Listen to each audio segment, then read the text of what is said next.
Members of Congress, the President of the United States.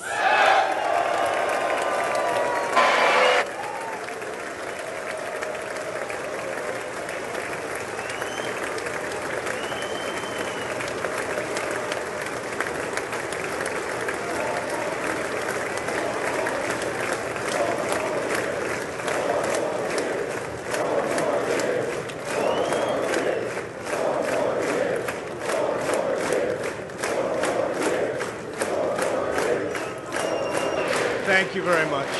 Thank you. Thank you very much.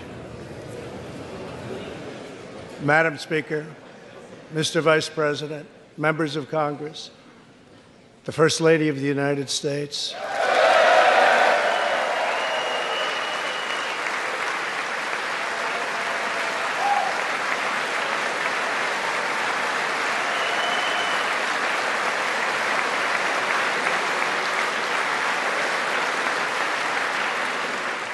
and my fellow citizens, 3 years ago, we launched the Great American Comeback.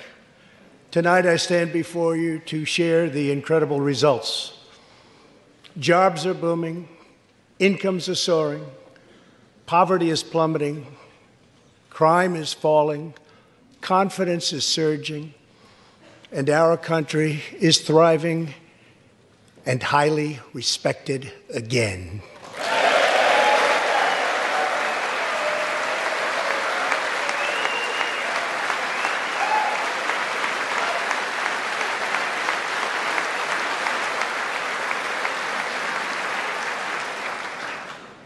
America's enemies are on the run.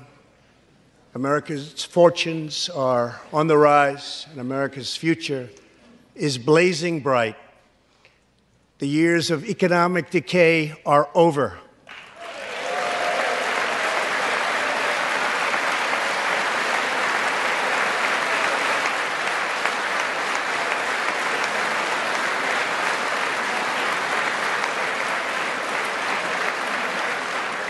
The days of our country being used, taken advantage of, and even scorned by other nations are long behind us.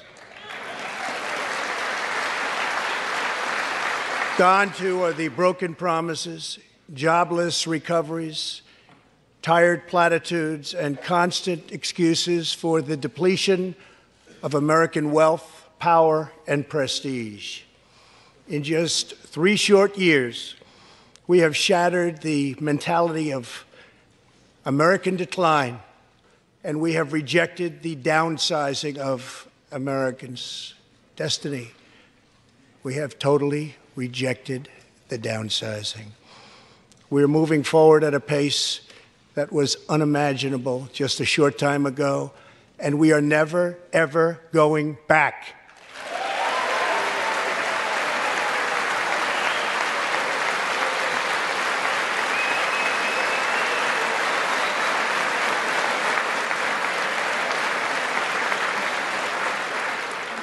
I am thrilled to report to you tonight that our economy is the best it has ever been. Our military is completely rebuilt, with its power being unmatched anywhere in the world, and it's not even close. Our borders are secure. Our families are flourishing. Our values are renewed. Our pride is restored. And for all of these reasons, I say to the people of our great country, and to the members of Congress, the state of our union is stronger than ever before.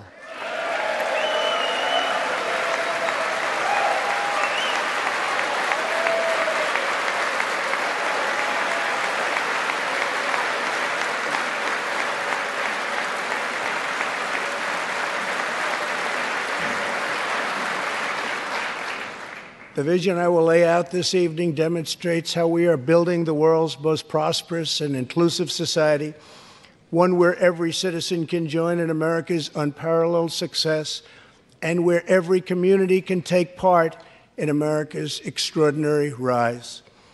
From the instant I took office, I moved rapidly to revive the U.S. economy, slashing a record number of job-killing regulations, enacting historic and record-setting tax cuts, and fighting for fair and reciprocal trade agreements.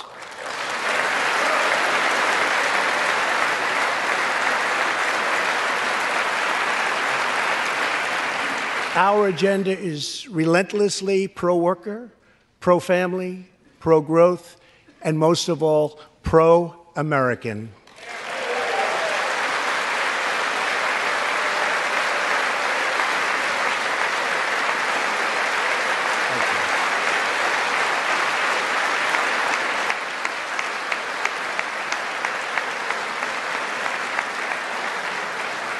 Thank you. We are advancing with unbridled optimism and lifting our citizens of every race, color, religion, and creed very, very high. Since my election, we have created 7 million new jobs, 5 million more than government experts projected during the previous administration.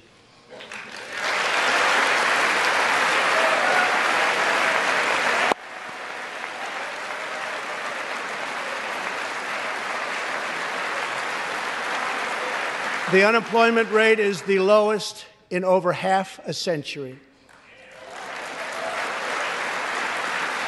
And very incredibly, the average unemployment rate under my administration is lower than any administration in the history of our country.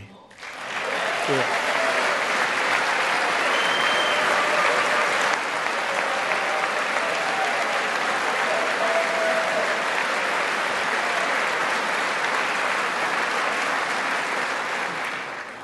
If we hadn't reversed the failed economic policies of the previous administration, the world would not now be witnessing this great economic success.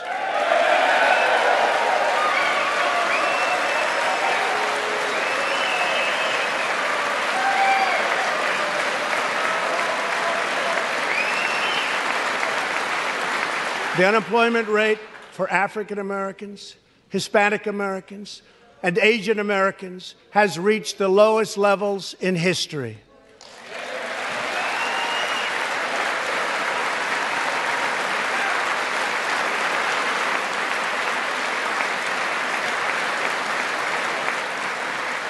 African American youth unemployment has reached an all-time low. African American poverty has declined to the lowest rate ever recorded. The unemployment rate for women reached the lowest level in almost 70 years, and last year women filled 72% of all new jobs added.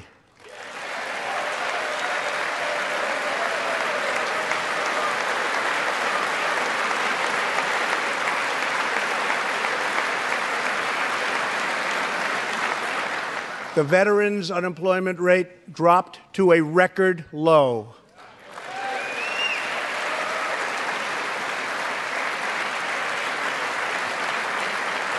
The unemployment rate for disabled Americans has reached an all-time low.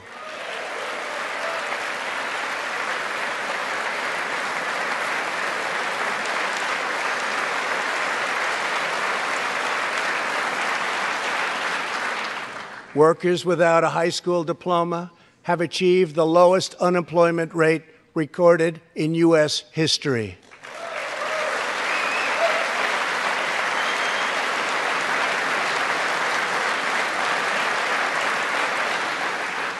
A record number of young Americans are now employed. Under the last administration, more than 10 million people were added to the food stamp rolls.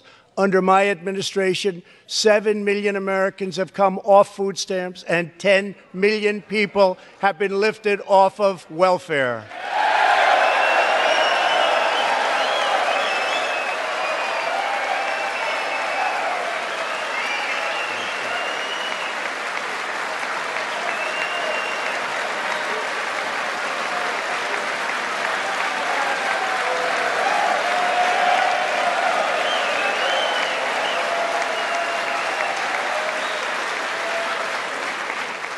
In 8 years under the last administration, over 300,000 working-age people dropped out of the workforce. In just 3 years of my administration, 3.5 million people, working-age people, have joined the workforce.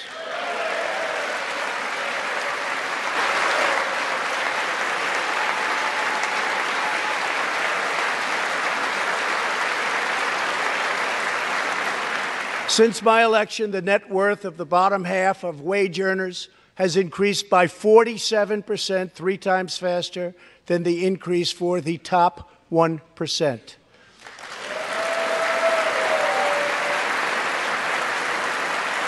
After decades of flat and falling incomes, wages are rising fast, and wonderfully, they are rising fastest for low-income workers who have seen a 16% pay increase since my election.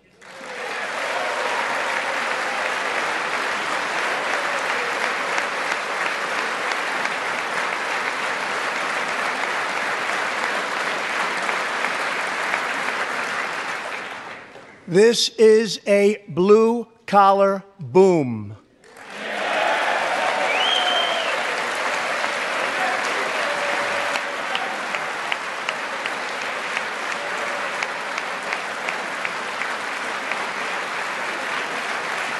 Real median household income is now at the highest level ever recorded. Since my election, U.S. stock markets have soared 70%, adding more than $12 trillion to our nation's wealth, transcending anything anyone believed was possible. This is a record. It is something that every country in the world is looking up to. They admire.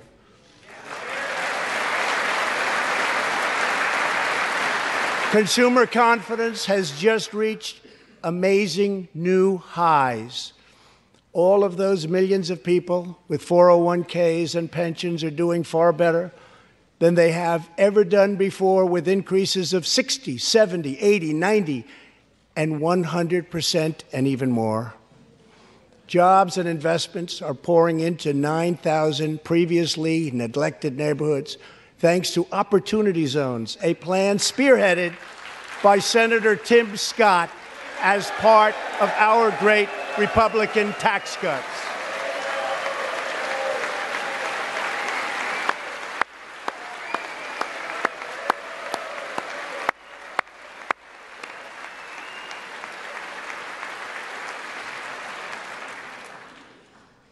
In other words, wealthy people and companies are pouring money into poor neighborhoods or areas that haven't seen investment in many decades, creating jobs, energy, and excitement.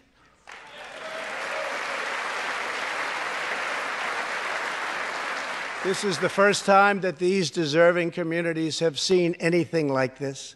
It's all working. Opportunity Zones are helping Americans like Army veteran Tony Rankins from Cincinnati, Ohio. After struggling with drug addiction, Tony lost his job, his house, and his family. He was homeless. But then Tony found a construction company that invests in Opportunity Zones.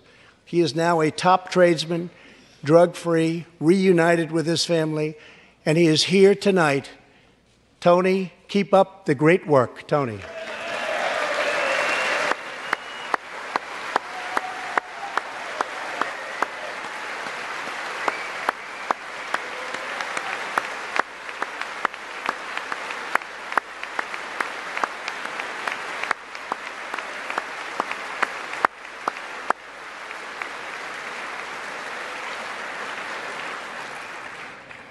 Thank you, Tony.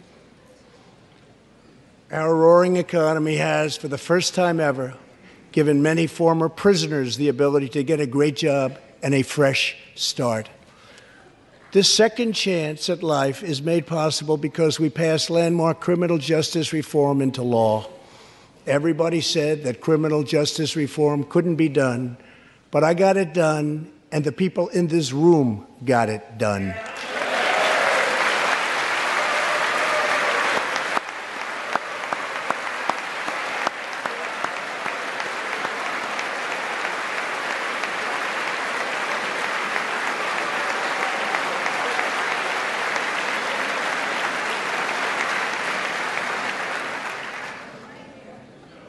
Thanks to our bold regulatory reduction campaign, the United States has become the #1 producer of oil and natural gas anywhere in the world, by far.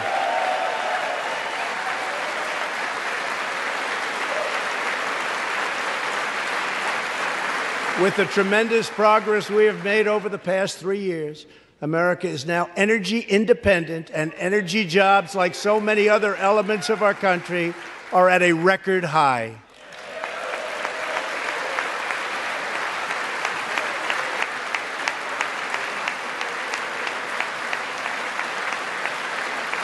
We are doing numbers that no one would have thought possible just 3 years ago. Likewise, we are restoring our nation's manufacturing might, even though predictions were, as you all know, that this could never, ever be done. After losing 60,000 factories under the previous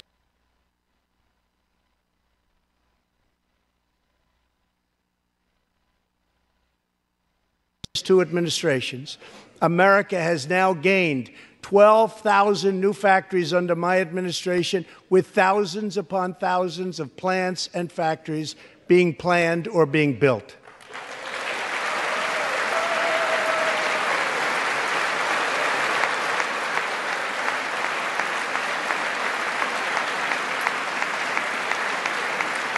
Companies are not leaving.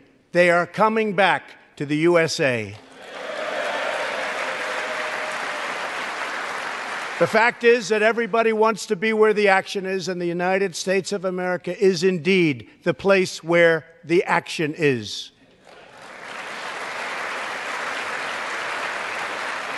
One of the biggest promises I made to the American people was to replace the disastrous NAFTA trade deal.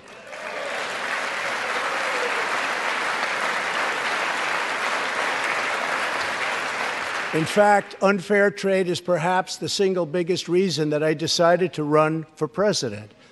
Following NAFTA's adoption, our nation lost 1 in 4 manufacturing jobs. Many politicians came and went, pledging to change or replace NAFTA, only to do so, and then absolutely nothing happened. But unlike so many who came before me, I keep my promises. We did our job.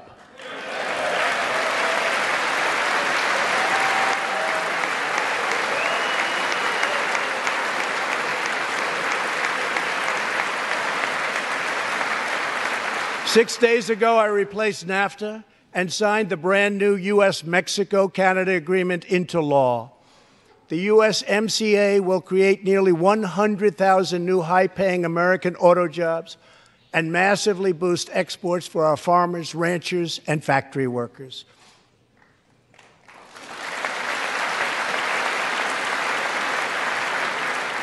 It will also bring trade with Mexico and Canada to a much higher level, but also to be a much greater degree of fairness and reciprocity. We will have that fairness and reciprocity, and I say that finally because it's been many, many years that we were treated fairly on trade.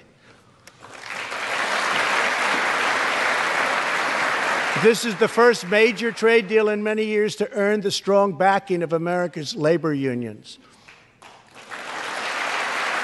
I also promised our citizens that I would impose tariffs to confront China's massive theft of America's jobs. Our strategy has worked. Days ago, we signed the groundbreaking new agreement with China that will defend our workers, protect our intellectual property, bring billions and billions of dollars into our treasury, and open vast new markets for products made and grown right here in the USA.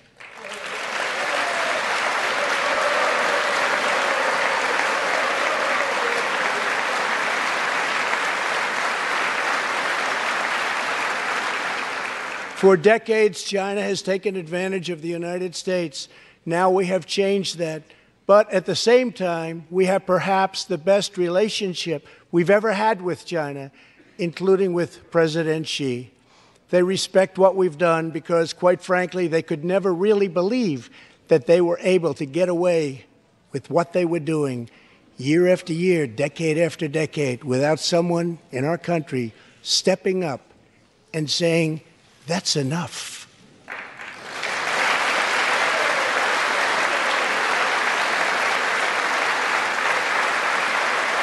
Now we want to rebuild our country, and that's exactly what we're doing. We are rebuilding our country.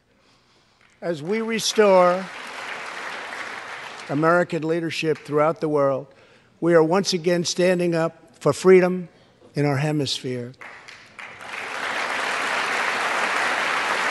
That's why my administration reversed the failing policies of the previous administration on Cuba.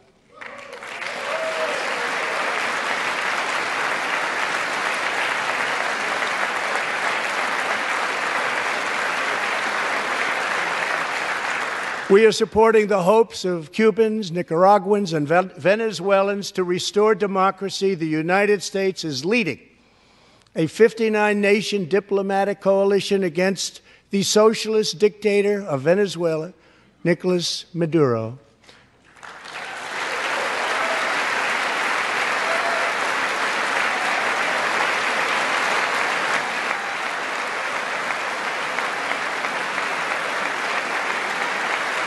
Maduro is an illegitimate ruler, a tyrant who brutalizes his people, but Maduro's grip on tyranny will be smashed and broken. Here this evening is a very brave man who carries with him the hopes, dreams, and aspirations of all Venezuelans. Joining us in the gallery is the true and legitimate president of Venezuela, Juan Guaido. Mr. President, please take this message back to your homeland.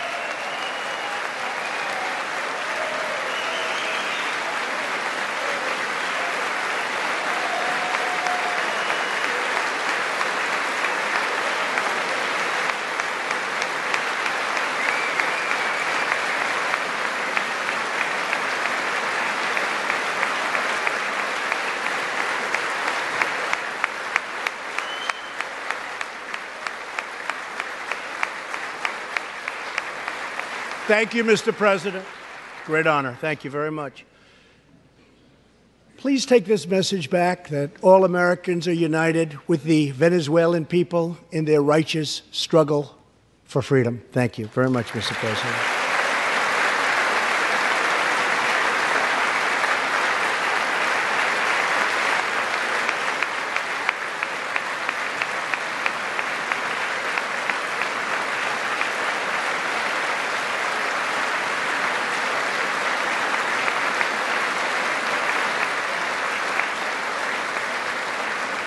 Thank you very much. Socialism destroys nations, but always remember, freedom unifies the soul.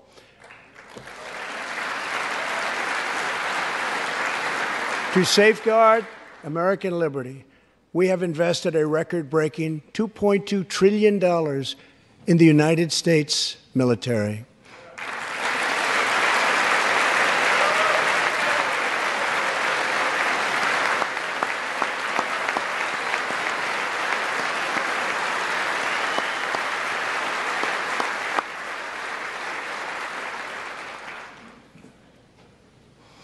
We have purchased the finest planes, missiles, rockets, ships, and every other form of military equipment, and it's all made right here in the USA.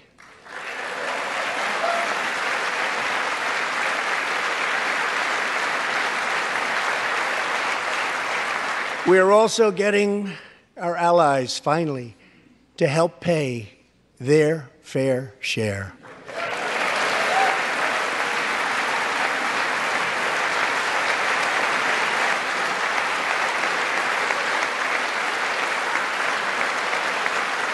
I have raised contributions from other NATO members by more than $400 billion, and the number of allies meeting their minimum obligations has more than doubled. And just weeks ago, for the first time since President Truman established the Air Force, more than 70 years earlier, we created a brand new branch of the United States Armed Forces. It's called the Space Force. Very important.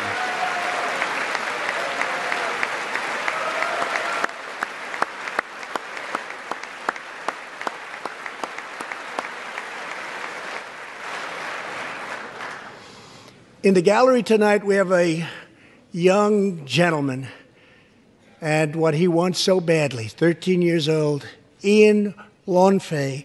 He's an 8th grader from Arizona. Ian, please stand up. Ian has always dreamed of going to space. He was the first in his class and among the youngest at an aviation academy. He aspires to go to the Air Force Academy, and then he has his eye on the Space Force. As Ian says, most people look up at space. I want to look down on the world.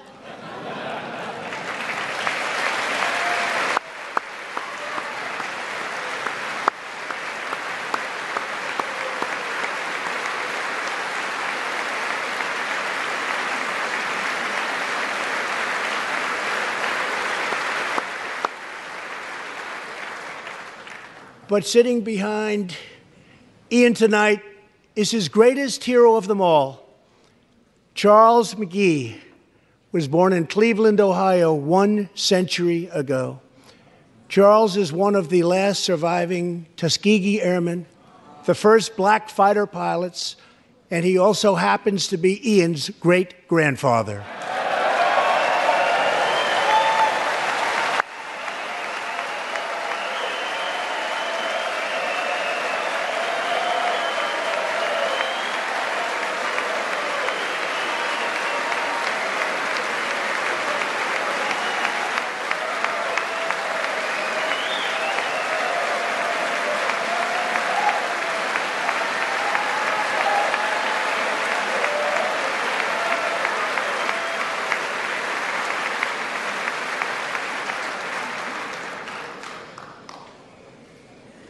Incredible story.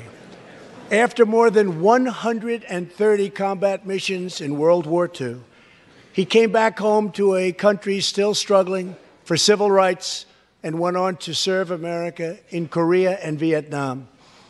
On December 7th, Charles celebrated his 100th birthday.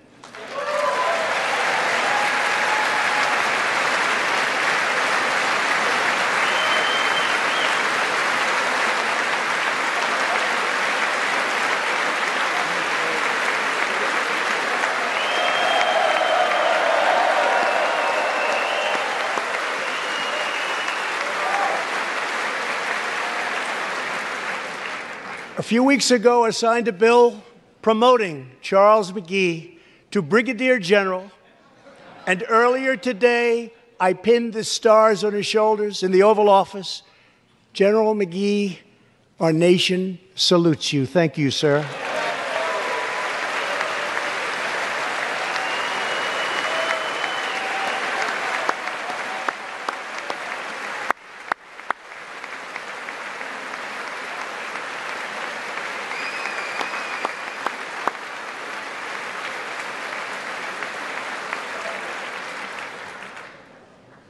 From the Pilgrims to the founders, from the soldiers at Valley Forge to the marchers at Selma, and from President Lincoln to the Reverend Martin Luther King, Americans have always rejected limits on our children's future. Members of Congress, we must never forget that the only victories that matter in Washington are victories that deliver for the American people.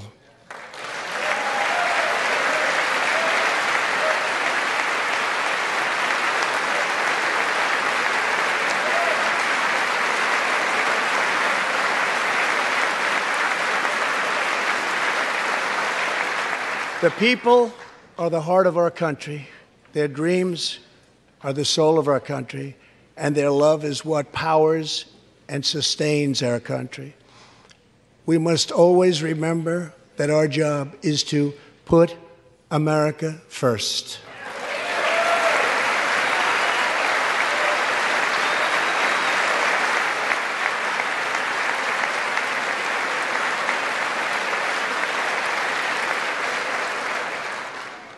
The next step forward in building an inclusive society is making sure that every young American gets a great education and the opportunity to achieve the American dream. Yet for too long, countless American children have been trapped in failing government schools. To rescue these students, 18 states have created school choice in the form of opportunity scholarships. The programs are so popular that tens of thousands of students remain on a waiting list.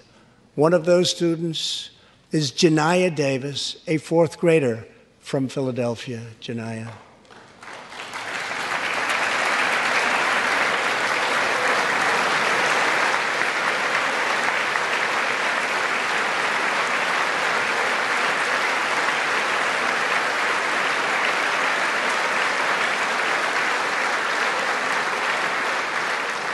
Janiyah's mom, Stephanie, is a single parent. She would do anything to give her daughter a better future. But last year, that future was put further out of reach when Pennsylvania's governor vetoed legislation to expand school choice to 50,000 children.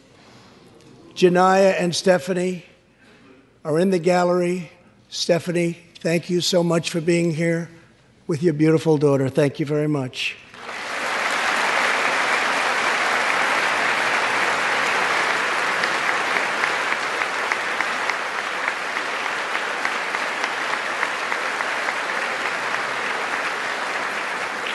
But Janiyah, I have some good news for you, because I am pleased to inform you that your long wait is over.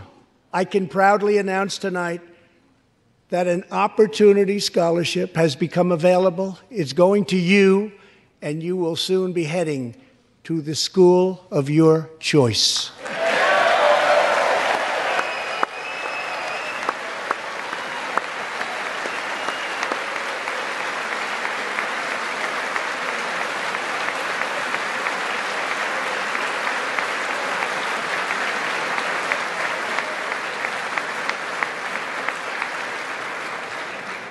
Now I call on Congress to give 1 million American children the same opportunity Janiyah has just received. Pass the Education Freedom Scholarships and Opportunities Act, because no parent should be forced to send their child to a failing government school.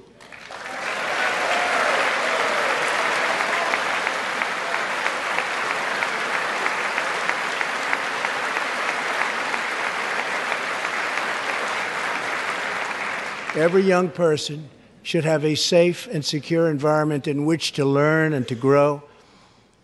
For this reason, our magnificent First Lady has launched the Be Best initiative to advance a safe, healthy, supportive, and drug-free life for the next generation, online, in school, and in our communities. Thank you, Melania, for your extraordinary love and profound care for America's children. Thank you very much.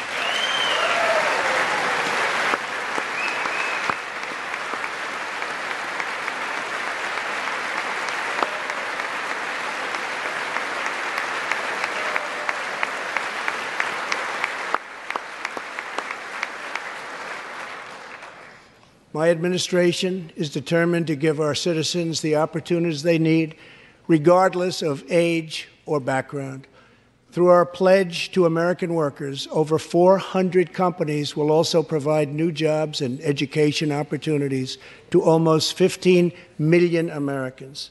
My budget also contains an exciting vision for our nation's high schools.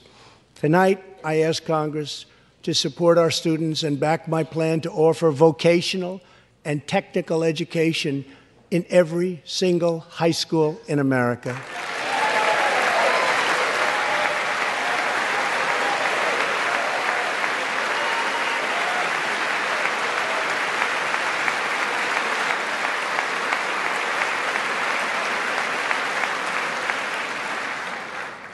To expand equal opportunity, I am also proud that we achieved record and permanent funding for our nation's historically black colleges and universities.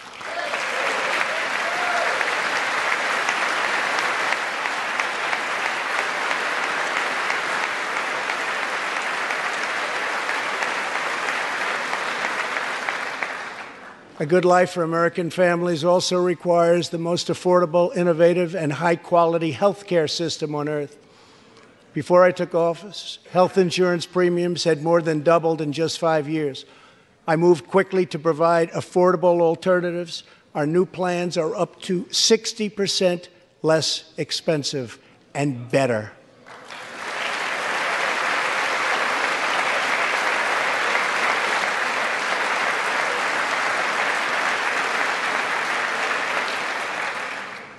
I've also made an ironclad pledge to American families. We will always protect patients with pre-existing conditions.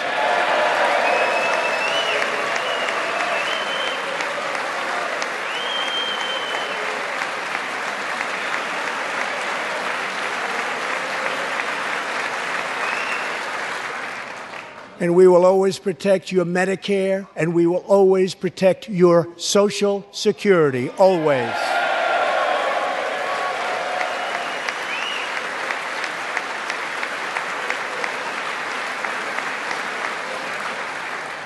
The American patient should never be blindsided by medical bills.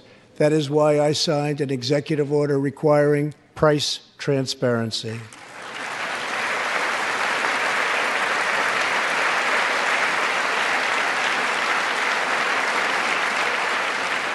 Many experts believe that transparency, which will go into full effect at the beginning of next year, will be even bigger than health care reform.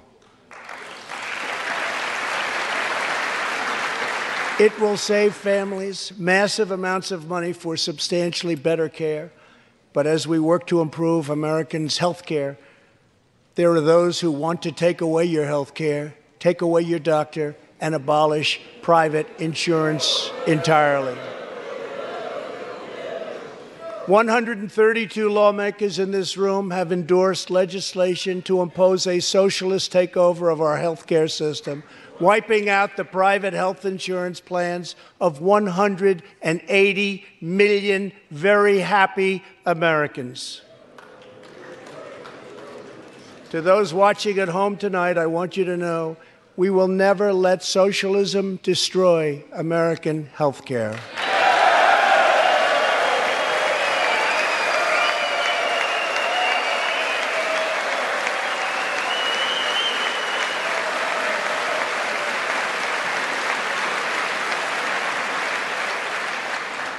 Over 130 legislators in this chamber have endorsed legislation that would bankrupt our nation by providing free taxpayer-funded health care to millions of illegal aliens, forcing taxpayers to subsidize free care for anyone in the world who unlawfully crosses our borders.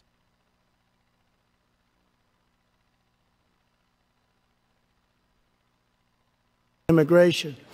That is what is happening in California and other states. Their systems are totally out of control, costing taxpayers vast and unaffordable amounts of money. If these proposals would raid the Medicare benefits of our seniors and illegal aliens depend on, while acting as a powerful lure for illegal immigration. That is what is happening in California and other states. Their systems are totally out of control, costing taxpayers vast and unaffordable amounts of money. If forcing American taxpayers to provide unlimited free health care to illegal aliens sounds fair to you, then stand with the radical left. But if you believe that we should defend American patients and American seniors, then stand with me and pass legislation to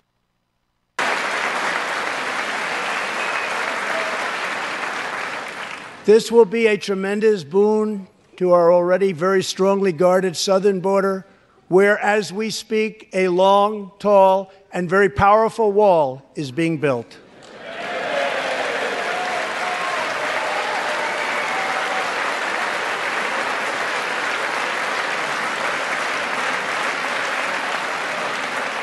We have now completed over 100 miles and have over 500 miles fully completed in a very short period of time. Early next year, we will have substantially more than 500 miles completed.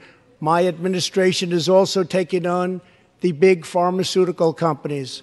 We have approved a record number of affordable generic drugs, and medicines are being approved by the FDA at a faster clip than ever before.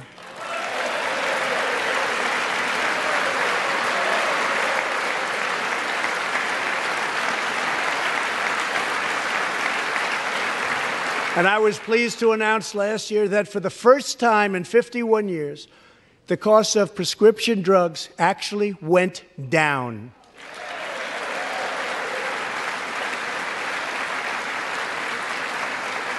And working together, Congress can reduce drug prices substantially from current levels.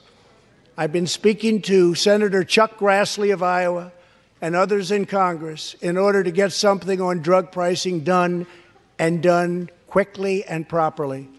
I'm calling for bipartisan legislation that achieves the goal of dramatically lowering prescription drug prices. Get a bill on my desk and I will sign it into law immediately.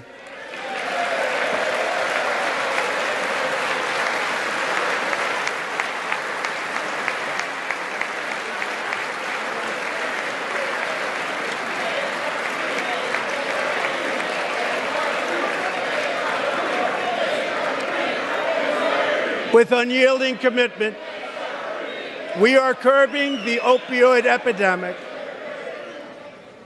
Drug overdose deaths declined for the first time in nearly 30 years. Among the states hardest hit, Ohio is down 22%, Pennsylvania is down 18%, Wisconsin is down 10%, and we will not quit until we have beaten the opioid epidemic once and for all.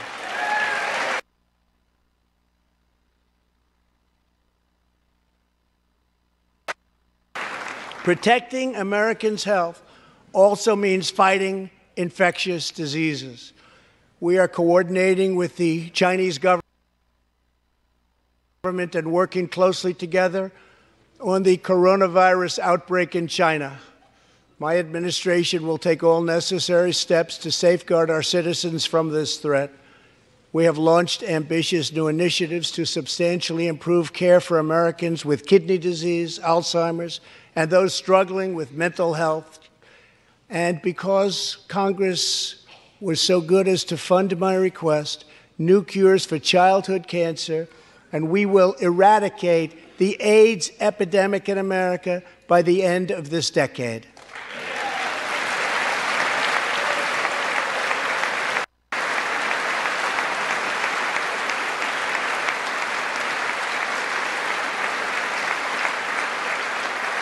Almost every American family knows the pain when a loved one is diagnosed with a serious illness. Here tonight is a special man, beloved by millions of Americans, who just received a stage 4 advanced cancer diagnosis. This is not good news, but what is good news is that he is the greatest fighter and winner that you will ever meet. Rush Limbaugh, thank you for your decades of tireless devotion to our country.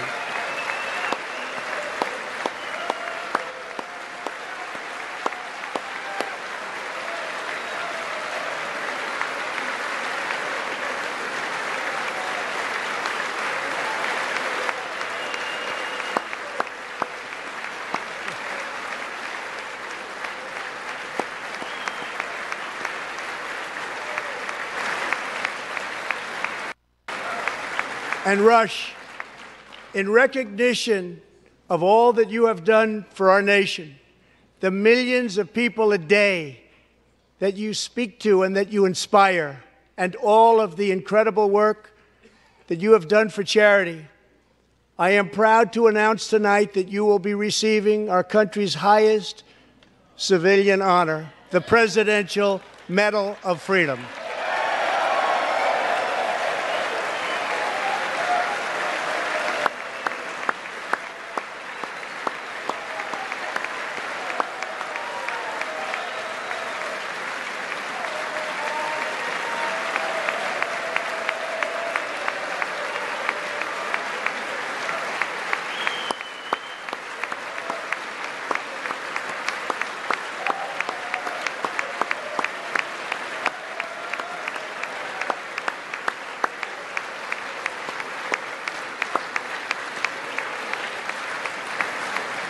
I will now ask the First Lady of the United States to present you with with the honor, please.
Rush and Catherine, congratulations.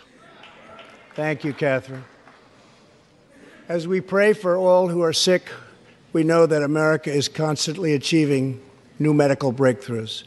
In 2017, doctors at St. Luke's Hospital in Kansas City delivered one of the earliest premature babies ever to survive. Born at just 21 weeks and 6 days and weighing less than a pound, Ellie Schneider was a born fighter. Through the skill of her doctors and the prayers of her parents, little Ellie kept on winning the battle of life. Today, Ellie is a strong, healthy 2-year-old girl sitting with her amazing mother, Robin. In the gallery, Ellie and Robin, we are glad to have you with us tonight.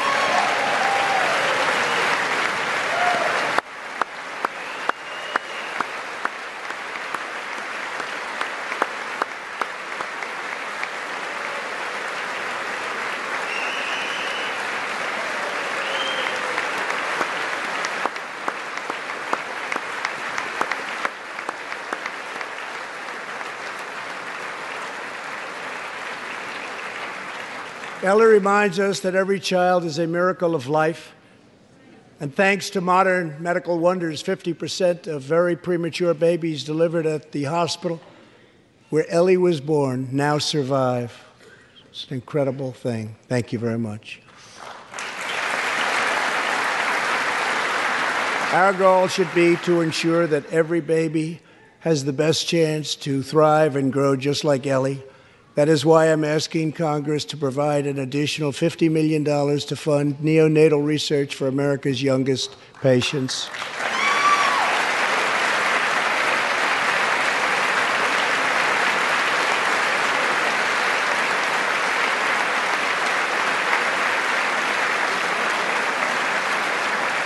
That is why I'm also calling upon members of Congress here tonight to pass legislation finally banning the late-term abortion of babies.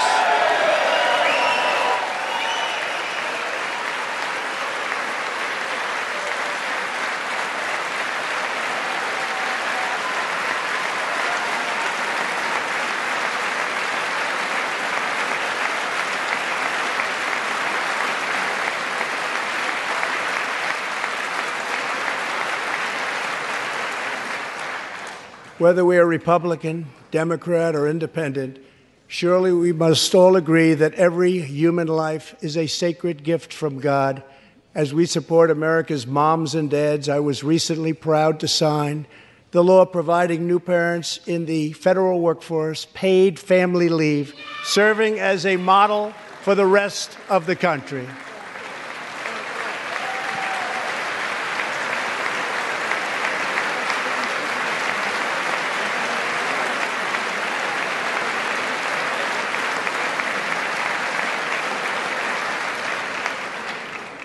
Now I call on Congress to pass the bipartisan Advancing Support for Working Families Act, extending family leave to mothers and fathers all across our nation.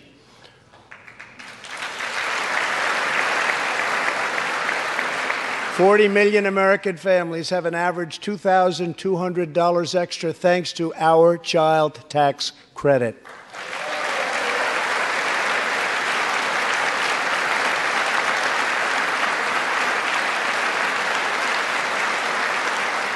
I've also overseen historic funding increases for high-quality child care, enabling 17 states to help more children, many of which have reduced or eliminated their wait lists altogether.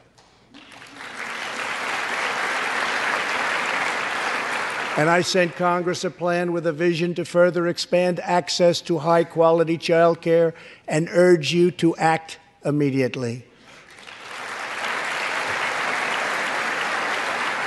To protect the environment, days ago I announced that the United States will join the 1 Trillion Trees Initiative, an ambitious effort to bring together government and private sector to plant new trees in America and all around the world.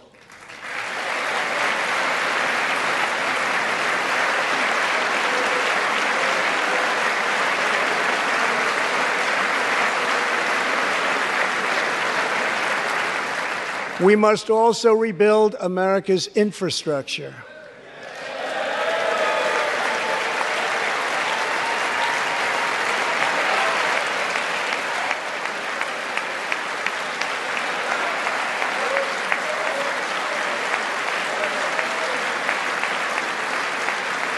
I ask you to pass Senator John Barrasso's highway bill to invest in new roads, bridges, and tunnels all across our land. I'm also committed to ensuring that every citizen can have access to high-speed internet, including and especially in rural America.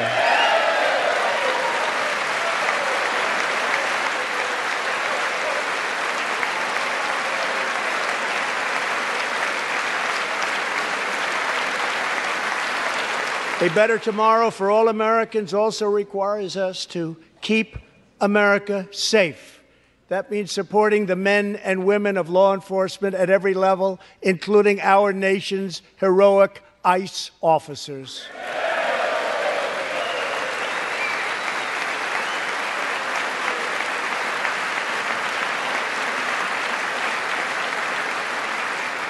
Last year, our brave ICE officers arrested more than 120,000 criminal aliens charged with nearly 10,000 burglaries, 5,000 sexual assaults, 45,000 violent assaults, and 2,000 murders. Tragically, there are many cities in America where radical politicians have chosen to provide sanctuary for these criminal illegal aliens. In sanctuary cities, local officials order police to release dangerous criminal aliens to prey upon the public instead of handing them over to ICE to be safely removed. Just 29 days ago, a criminal alien freed by the sanctuary city of New York was charged with the brutal rape and murder of a 92-year-old woman. The killer had been previously arrested for assault, but under New York sanctuary policies, he was set free. If the city had honored ICE's detainer request, his victim would still be alive today. The state of California passed an outrageous law declaring their whole state to be a sanctuary for criminal illegal immigrants, a very terrible sanctuary with catastrophic results. Here is just one tragic example. In December 2018, California police detained an illegal alien with 5 prior arrests, including convictions for robbery and assault. But as required by California's sanctuary law, local authorities released him. Days later, the criminal alien went on a gruesome spree of deadly violence. He viciously shot one man going about his daily work. He approached a woman sitting in her car and shot her in the arm and in the chest. He walked into a convenience store and wildly fired his weapon. He hijacked a truck and smashed into vehicles, critically injuring innocent victims. One of the victims is a terrible, terrible situation. Died, 51-year-old American named Rocky Jones. Rocky was at a gas station when this vile criminal fired 8 bullets at him from close range, murdering him in cold blood. Rocky left behind a devoted family, including his brothers, who loved him more than anything else in the world. One of his grieving brothers is here with us tonight. Jody, would you please stand? Jody, thank you.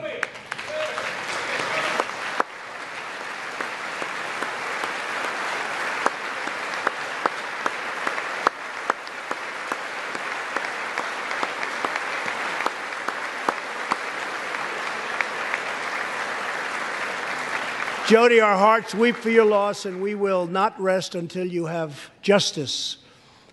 Senator Thom Tillis has introduced legislation to allow Americans like Jody to sue sanctuary cities and states when a loved one is hurt or killed as a result of these deadly practices.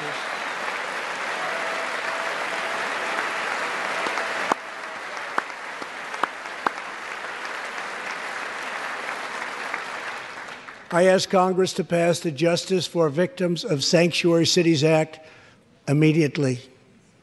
The United States of America should be a sanctuary for law-abiding Americans, not criminal aliens.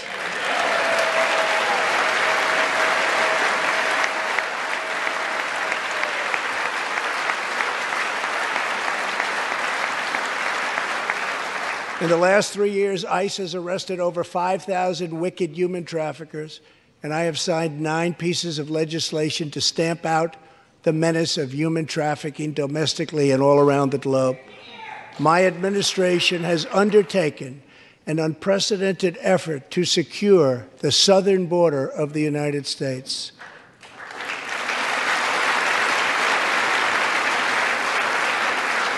Before I came into office, if you showed up illegally on our southern border and were arrested, you were simply released and allowed into our country, never to be seen again. My administration has ended catch and release.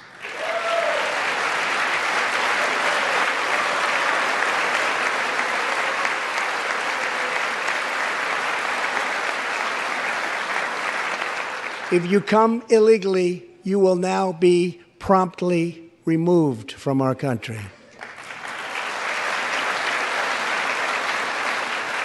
Very importantly, we entered into historic cooperation agreements with the governments of Mexico, Honduras, El Salvador, and Guatemala.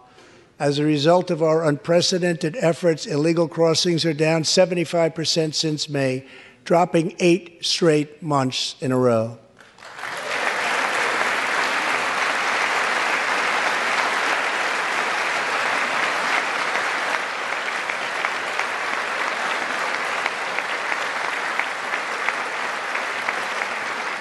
And as the wall rapidly goes up, drug seizures rise, and the border crossings are going down very rapidly.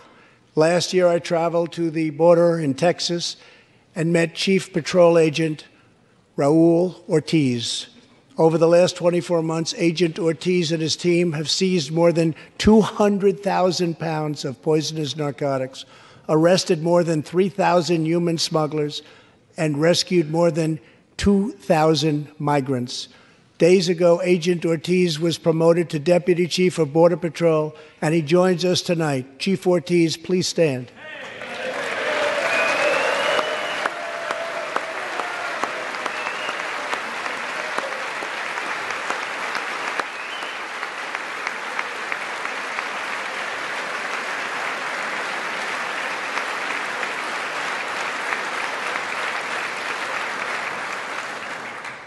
A grateful nation thanks you and all of the heroes of Border Patrol and ICE. Thank you very much. Thank you. To build on these historic gains, we are working on legislation to replace our outdated and randomized immigration system with one based on merit, welcoming those who follow the rules, contribute to our economy, support themselves financially, and uphold our values.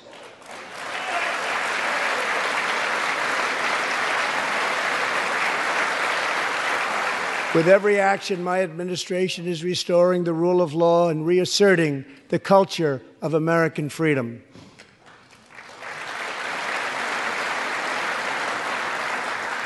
Working with Senate Majority Leader Mitch McConnell, thank you, Mitch, and his colleagues in the Senate, we have confirmed a record number of 187 new federal judges to uphold our Constitution as written. This includes two brilliant new Supreme Court justices, Neil Gorsuch and Brett Kavanaugh. Thank you.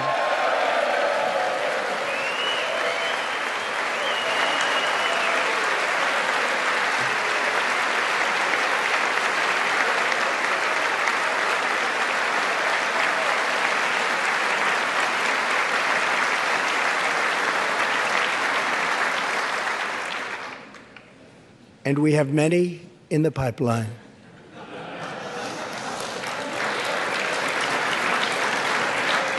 My administration is also defending religious liberty, and that includes the constitutional right to pray in public schools.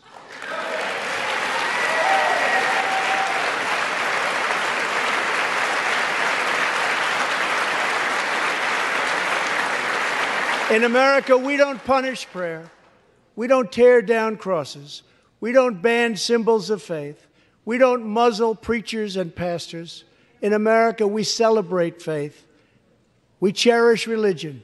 We lift our voices in prayer, and we raise our sights to the glory of God. Just as we believe in the First Amendment, we also believe in another constitutional right that is under siege all across our country. So long as I am president, I will always protect your Second Amendment right to keep and bear arms.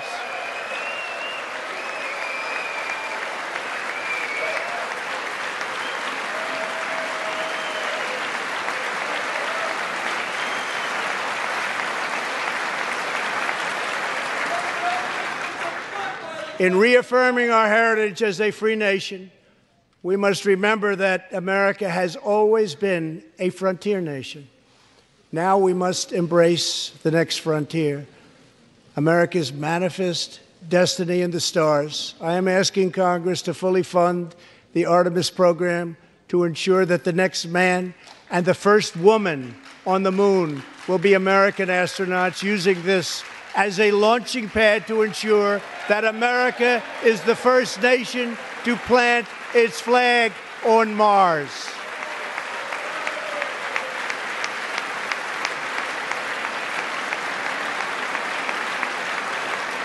My administration is also strongly defending our national security and combating radical Islamic terrorism.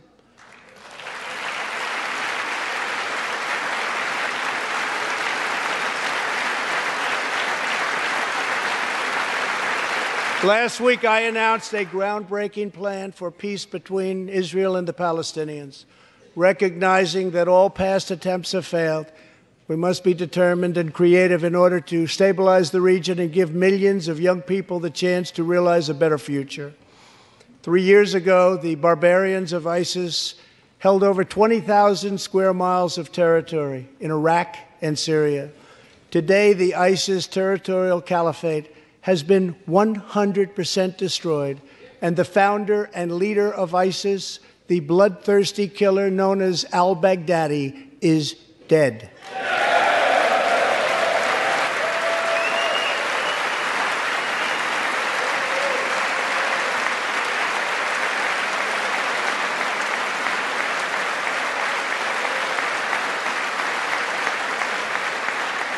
We are joined this evening by Carl and Marcia Mueller. After graduating from college, their beautiful daughter, Carla, became a humanitarian aid worker. She once wrote, "Some people find God in church. Some people find God in nature.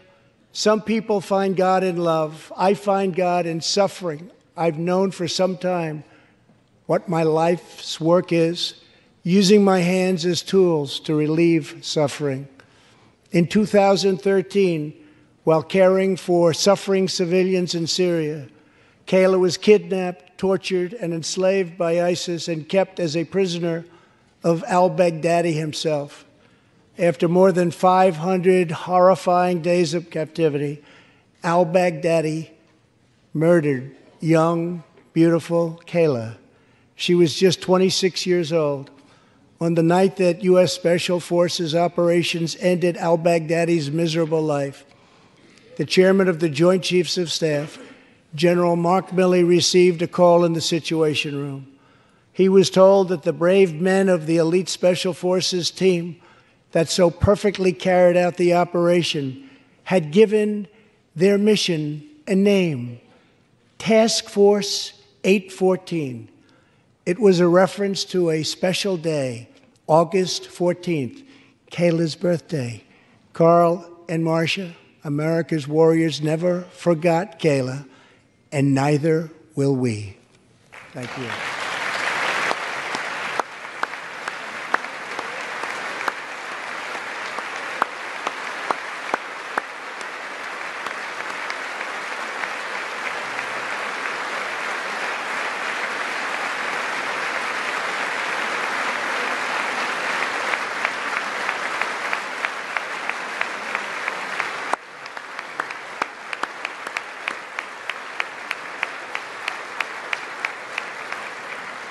Every day, America's men and women in uniform demonstrate the infinite depth of love that dwells in the human heart. One of these American heroes was Army Staff Sergeant Christopher Hake. On his second deployment to Iraq in 2008, Sergeant Hake wrote a letter to his one-year-old son, Gage. "I will be with you again," he wrote to Gage. "I will teach you to ride your first bike, build your first sandbox, watch you play sports, and see you have kids also. I love you, son. Take care of your mother. I am always with you, Daddy." On Easter Sunday of 2008, Chris was out on patrol in Baghdad when his Bradley fighting vehicle was hit by a roadside bomb. That night, he made the ultimate sacrifice for our country. Sergeant Hake now rests in eternal glory in Arlington, and his wife, Kelly, is in the gallery tonight, joined by their son, who is now a 13-year-old and doing very, very well. To Kelly and Gage, Chris will live in our hearts forever. He is looking down on you now. Thank you.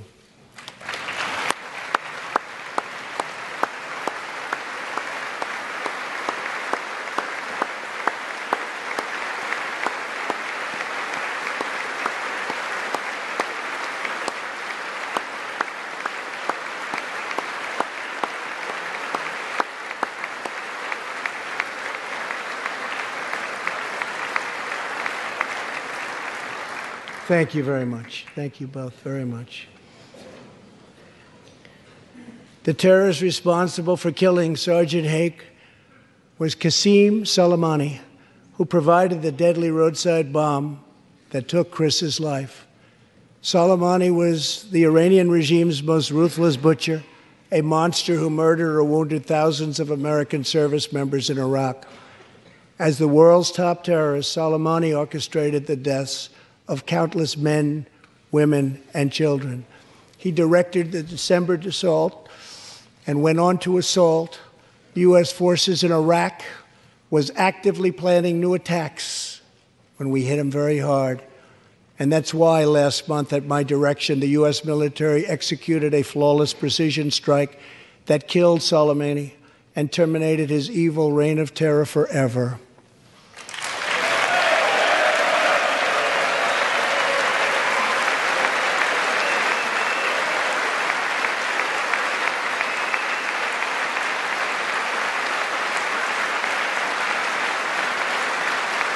Our message to the terrorists is clear. You will never escape American justice. If you attack our citizens, you forfeit your life.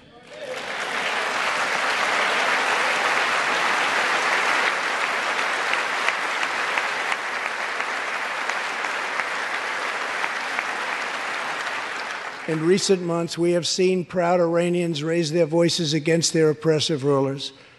The Iranian regime must abandon its pursuit of nuclear weapons, stop spreading terror, death, and destruction, and start working for the good of its own people.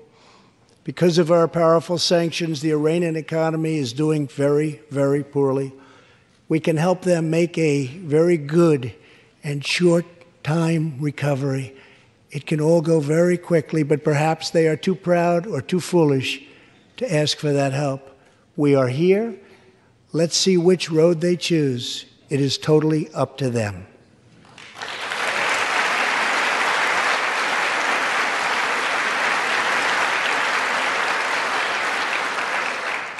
As we defend American lives, we are working to end America's wars in the Middle East.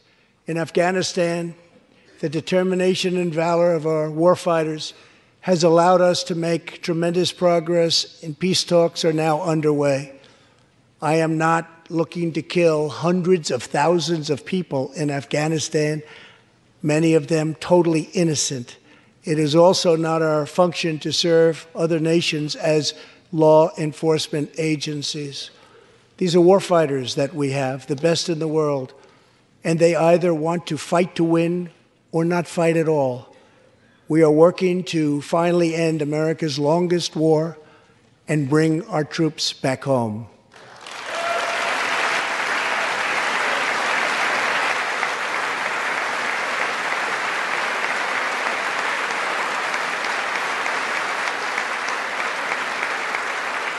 War places a heavy burden on our nation's extraordinary military families, especially spouses like Amy Williams from Fort Bragg, North Carolina, and her two children, 6-year-old Eliana and 3-year-old Rowan.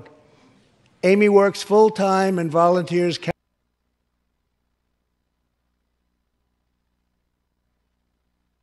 on his 4th deployment in the Middle East. Amy's kids haven't seen their father's face in many months. Amy, your family's sacrifice makes it possible for all of our families to live in safety and in peace, and we want to thank you. Thank you, Amy.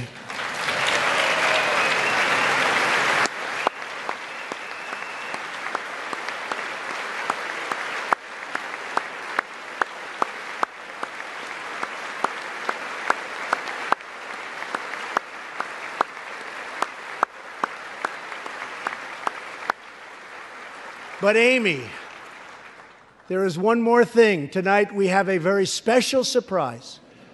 I am thrilled to inform you that your husband is back from deployment. He is here with us tonight, and we couldn't keep him waiting any longer.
Welcome home, Sergeant Williams. Thank you very much.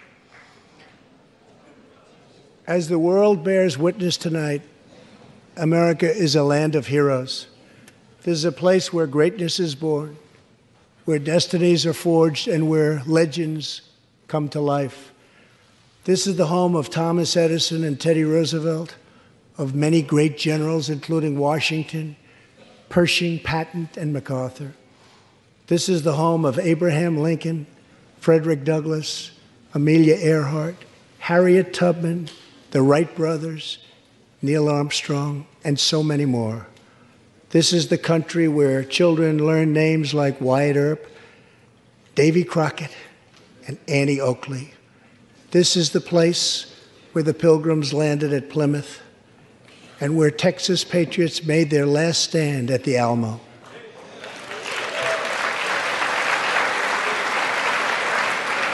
The beautiful, beautiful Alamo.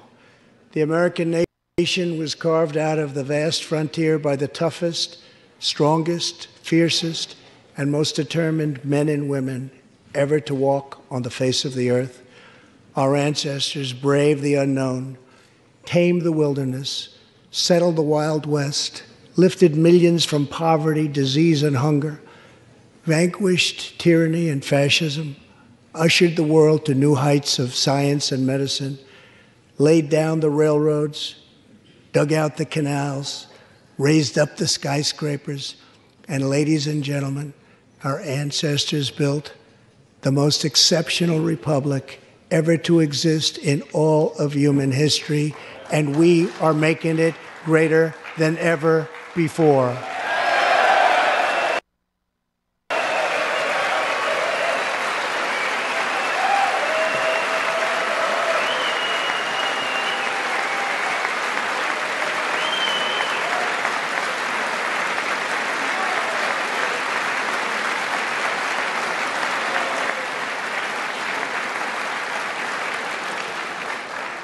This is our glorious and magnificent inheritance. We are Americans. We are pioneers. We are the pathfinders. We settled the new world. We built the modern world. And we change history forever by embracing the eternal truth that everyone is made equal by the hand of Almighty God.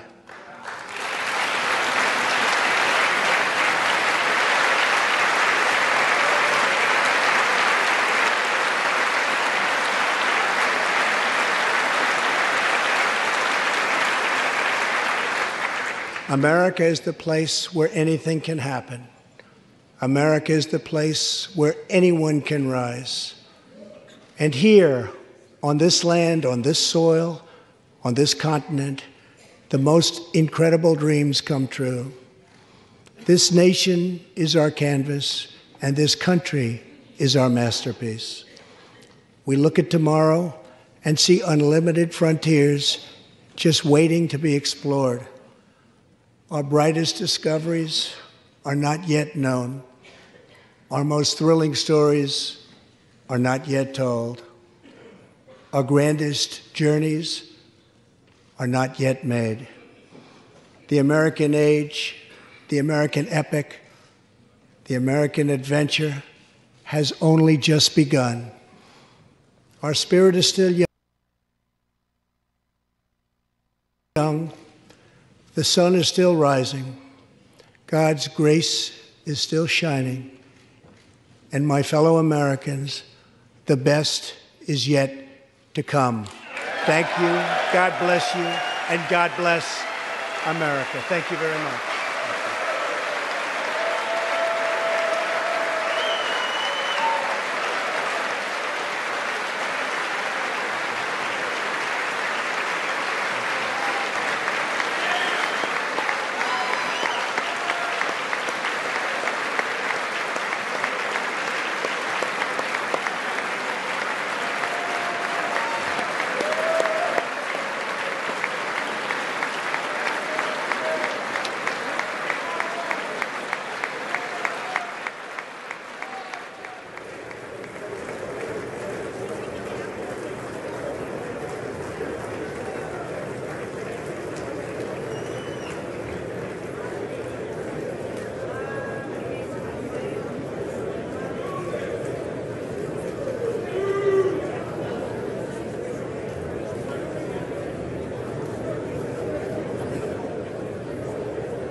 Thank you guys so much for tuning into our State of the Union coverage. This is Max Kleiber in studio with you. You guys just watched President Trump's third State of the Union speech, where he was uplifting and unifying incredible emotional moments tonight. President Trump giving his State of the Union speech in Washington, D.C. Thank you guys so much for tuning in. Remember, we have a rally coming up in about 6 days, February 10th in Manchester, New Hampshire. If that place sounds familiar, that's right. We had a rally there just last August. So make sure that you donate if you feel inclined to. We really appreciate all of your support. Your donations help us continue to show you guys those full rally coverages. So make sure you donate. You can donate a couple different ways. The first way is through that YouTube super chat that you're watching on right now. You could also donate through PayPal, through our website, rsbn.com/donate, and our right side, rsbnetwork.com/donate, and you can also mail in your donations to that address you see below. Thank you guys so much for tuning in. We really appreciate it. Make sure you stick with us throughout the election season, as we will bring you every single rally that we can possibly make it to, as President Trump goes on for 4 more years to keep America great. Thank you guys so much. Max Kleiber, Miles Kleiber, and Joe Seals in Auburn, Alabama. Thank you guys. God bless.